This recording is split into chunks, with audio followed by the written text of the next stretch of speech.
పలుకు గురించి చెప్పాను కదా, ఒకసారి చూపు గురించి మాట్లాడుకుందాం.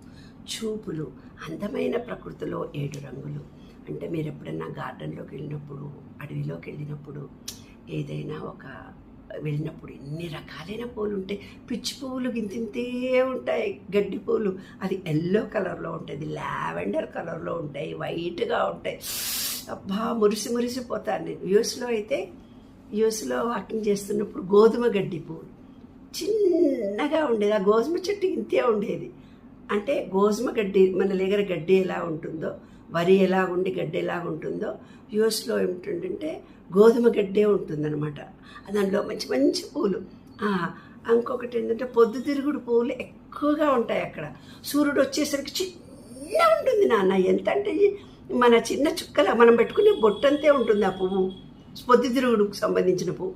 అది సూర్యుడు తిరగగానే ఇట్లా అవుతుంది, మళ్ళీ సాయంత్రం సూర్యుడు ఇలా వెళ్ళగానే ఇలా పక్కకు పోతుంది. విషయంలో ఎన్నో ఉన్నాయి, మీరు చూసి గమనిస్తే కానీ తెలియదు. పొద్దుతిరుగుడు పువ్వు గడ్డి పువ్వు, అది సేమ్ పొద్దుతిరుగుడు బ్రాండ్ అనమాట. ఇట్లా తిరుగుతుంది పొద్దున పూట సూర్యుడు వైపు, డెంగుమని ఇలా పక్కకు తిరుగుతుంది. అలా విషయంలో విబ్జిఆర్లోని 7 రంగులు ఉన్నాయి. అలాంటి రంగులన్నిటినీ కూడా ఈ కళ్ళతో చూడాలి, చూసి ఆనందించాలి. ఆనందం అనేది బయట ఉండదు, అది మనలో ఉంటుంది.